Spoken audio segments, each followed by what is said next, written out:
What's going on, everybody, and welcome back to Bourbon of the Week. My name's Chris. I'm going to be your host for today, and today we have something kind of special for you. This right here is High West Cask Strength. You might not have heard of this bottle because basically nobody has, and we're going to talk a little bit more about that during the Bourbon Bomb of the Week. But for right now, we're going to see how this bottle fares against everything else that we have in our collection here in 2023. You know the rules: price, taste, drinkability. Of course, we're going to start with drinkability, but everybody knows before we get started on all of that, time for the traditional sip. Cheers, y'all.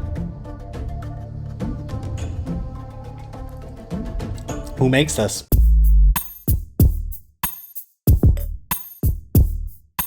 So here's the deal. Let me preface this video by saying a little bit about how I normally do a review. I'll get a bottle, I'll go online, I'll read a bunch of different articles about it, I'll see a bunch of different reviews on it, I'll look at the master distiller's notes, I'll look at some of the press releases, and I'll kind of dictate what I want to talk about in my videos.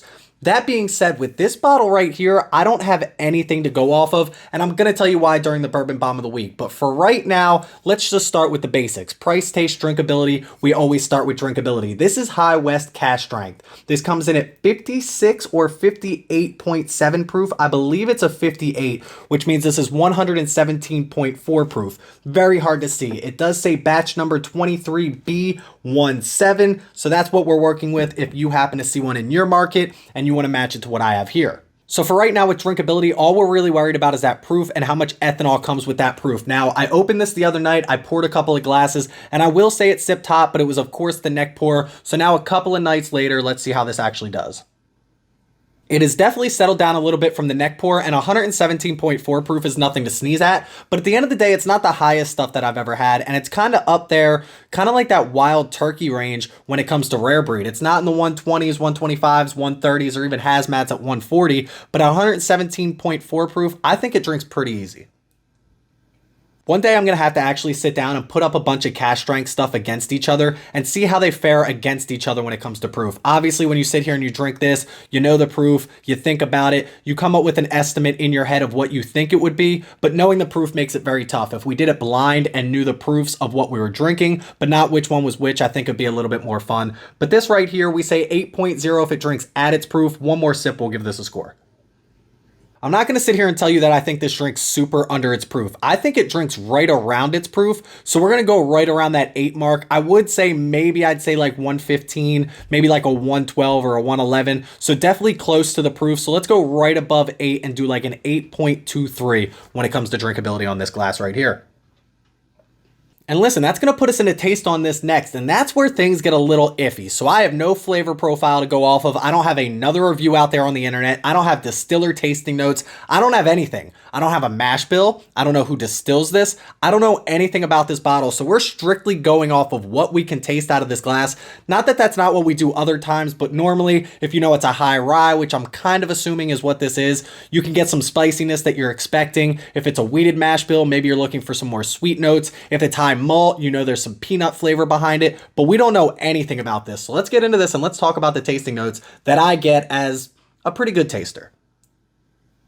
Now here's what I can tell you about High West. We know they source from MGP. We know they've sourced in the past from Barton. There's speculation that maybe Four Roses or Heaven Hill has been sourced by them, but we also know they started distilling their own product and moving some of the Barton stuff out in maybe like the Rendezvous Rye and moving some of their own distillate in. Now, does this have their own distillate? I'm not too sure about that. Does it have MGP? I would have to assume so, and I do feel like I pick up some younger MGP in this. Nothing crazy when it comes to an age statement if you ask me on this. But at the end of the day, if this has their own whiskey in it, I don't know any of their mash bills that they're working with. Obviously, they have to have a rye mash bill if they're replacing the Barton product in the Rendezvous Rye, but they also have to have a bourbon mash bill because this is a blend of straight bourbons. Now, they did also produce a bottle called American Prairie, but I believe they discontinued that bottle. But if you go on their website and try and find their bourbon, they will tell you that you might end up with an American Prairie still. I don't know if they're still just trying to work their way through American Prairie. I don't know if it's the same thing. They just dropped the name American Prairie. I don't know if this is the cask strength version of the bourbon that they have on their website. All of those are questions that I'm trying to get answered, and I hope I do soon. And if I do, I will have a follow-up video for this.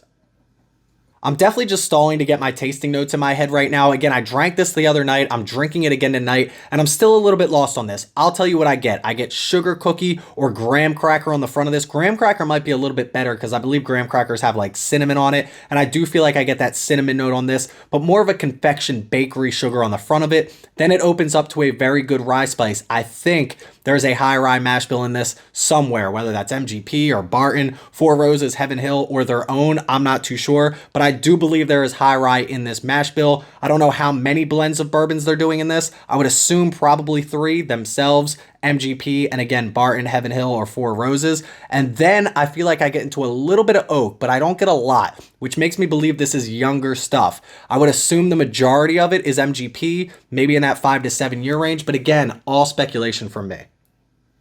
Here's where I'm at on this bottle when it comes to taste. It's like it or love it, and I feel like I'm somewhere in the middle. Now, I've loved the High West Midwinter's Night Dram Act 9. I didn't really love their Act 10. I've heard the Rendezvous Rye is fantastic. I've heard some of the campfire stuff that they put out is very good stuff. But for me, I feel like this falls right in the middle of like it or love it, which isn't a bad thing. Again, it's their first cask strength release. It's kind of got a hiccup when it comes to distribution. So let's see. Let's give this a score. One more sip. Yeah, I mean, we give it a 7.0 if it's an average bourbon, and I feel like it's right in the middle of 7 and 9, which makes me want to give it an 8.00. Not that I do that often, but an 8.00 seems like a fair spot for this, so let's give it that. I should not have poured one more, but that's the only way we're going to get through the rest of this review. Listen, I normally know the MSRP by just Googling what the MSRP on a bottle is supposed to be. Again, I have no information on this bottle. Nobody even knows this bottle exists, but this came out in Pennsylvania at $69.99, and Pennsylvania is normally good for one thing, and that's releasing bottles at MSRP. So we're going to say this is a $70 bottle of whiskey, and that's going off of Pennsylvania.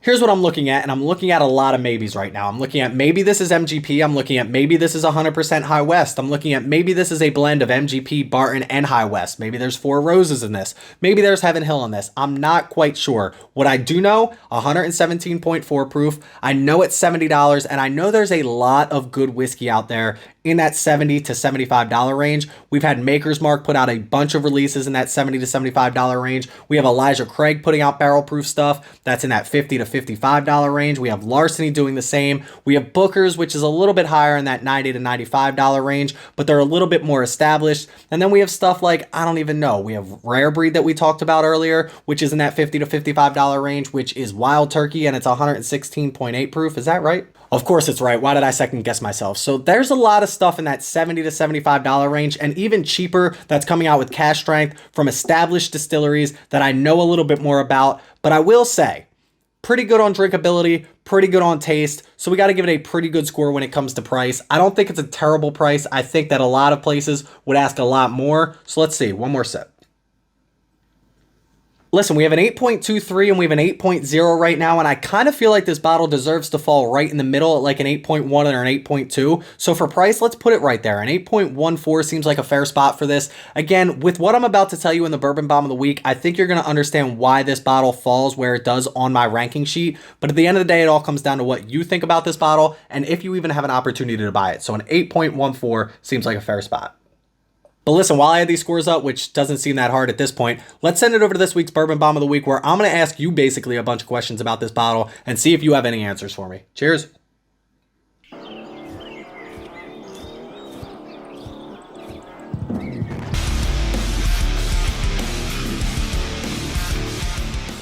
Now here's where I reach out to you guys to see if you can help me answer some questions about this particular bottle right here. I have a Discord with over 200 members. Check out our Discord, that link in the description below, who have helped me get in contact with the master distiller at High West. I reached out to him. I haven't heard anything yet, and you all know how YouTube works. You want to be one of the first reviews out, which means I finally, here in Pennsylvania, get to be one of the first reviews out. But this bottle has a lot more questions that it has answers, and I'm going to ask you some of them right now. But let's get into distribution before we get into any of that. From my understanding, this was supposed to be a regular release coming out of High West.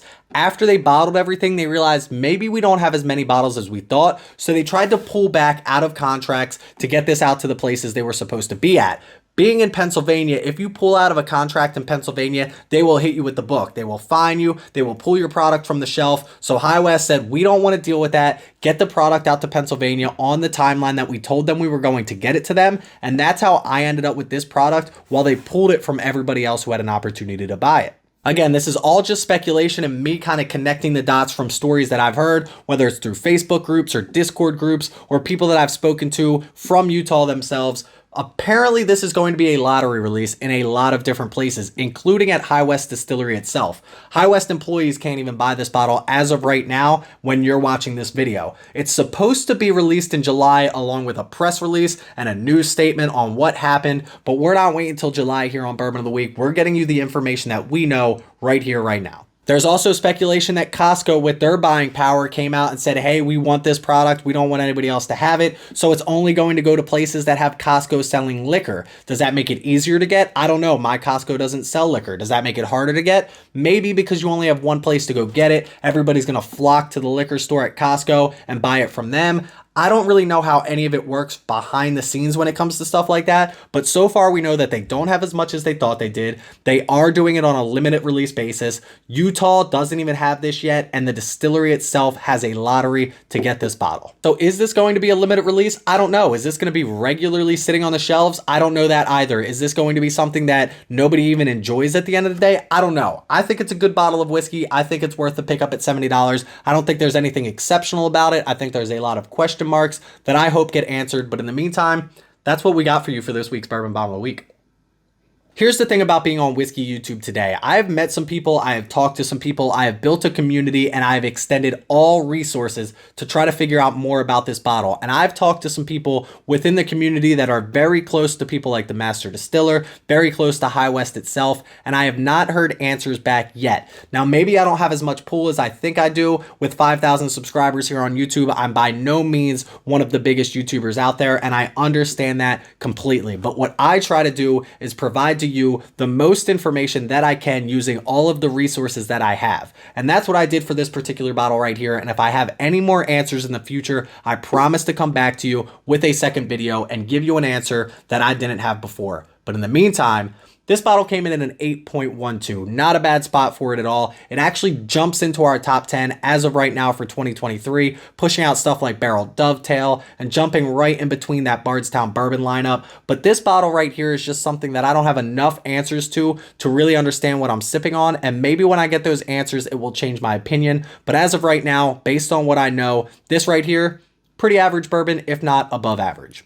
But listen, if you do know anything about this bottle, I would love to know in the comment section below what you know. And the other question that I had about this bottle that I did not ask in the Bourbon Bomb of the Week is, my understanding says if you do not distill your whiskey in the state that you're producing it in this case it's in Utah, you do have to say distilled in and put the state that it's distilled in. This particular bottle, as well as every other High West bottle that I've looked at, does not say distilled in Indiana, which is where MGP is, distilled in Kentucky, which is where Barton or Heaven Hill or Four Roses is. It just says bottled by High West Distillery, Park City, Utah. So my question to you is, are there new rules when it comes to the label? Do they not have to put that on here anymore? Because that just opens up more questions for me about this particular bottle right here. But hey, that's where I'm going to leave you for today. Make sure you click that like and that subscribe button here on YouTube. I would greatly appreciate it. We're pushing 6,000 subscribers, which is absolutely crazy. Check us out on Instagram. Go click that follow button over there, pushing 10,000 over there. Check out our Discord and our Patreon link, both of those in the description below. Please don't drink and drive. Always drink responsibly and stay healthy, stay happy. Stay questioning your bottles of whiskey. Cheers, y'all. I mean, it's pretty damn good.